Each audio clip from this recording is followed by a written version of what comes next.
അനുമോളെ നമുക്കറിയാം. ഞാൻ കൊച്ചുനാൾ തൊട്ട് കാണാൻ തുടങ്ങിയത്. അനുമോൾ എങ്ങനെയാണെന്നും എന്താണെന്നും അറിയാം. ഇപ്പം ഇവിടെ ഈ മോശമായിട്ടുള്ള കമൻസ് ഇടുന്നവരുടെ ഒരിക്കലും ഒരു കാര്യം പറയാനുള്ളൂ.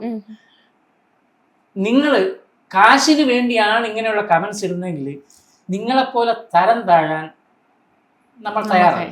കാരണം ഇതിന് മറുപടി ഇട്ട് കഴിഞ്ഞാൽ നിങ്ങളും ഞങ്ങളുമായിട്ട് യാതൊരു വ്യത്യാസവുമില്ല. പിന്നെ ഞങ്ങൾ നിങ്ങളായിപ്പോയി. അനുമോളെ ഇന്നലെയൊക്കെ എന്തെല്ലാം പറയുന്നുണ്ട്. ഒരു അക്ഷരം മിണ്ടുന്നില്ല. ആ പഠിച്ചതില്ല, അതായത് ആ ജീവിച്ചു വന്നതിന്റെ ആ ഒരു ഗുണം പറയണമെങ്കിൽ പറയാൻ അറിയാം. പക്ഷെ ആ അനുമോളുടെ ആ ഒരു രീതി അതിന് അനുവദിക്കില്ല. ഒരാൾ ബാപ്പയ്ക്ക് പറഞ്ഞു വേണമെങ്കിൽ ഡയറക്റ്റ് ബാപ്പയ്ക്ക് തിരിച്ചു പറയാം. പക്ഷെ അത് തിരിച്ചങ്ങനെ പറയുമ്പോൾ ഈ പറഞ്ഞ ആളും അനുമോളും തമ്മിൽ ഒരേ കാറ്റഗറിയിലായിപ്പോ ഇല്ലേ?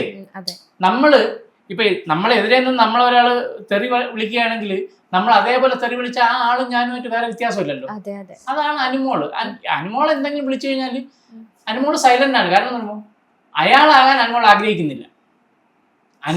അനുമോളായി തന്നെ പൊരുതി കപ്പ് നേടാനാണ് അനുമോൾ അവിടെ നിൽക്കുന്നത്. അത് നേടുകയും ചെയ്യും, നേടി വരും എന്നുള്ള വിശ്വാസം നമുക്കുണ്ട്.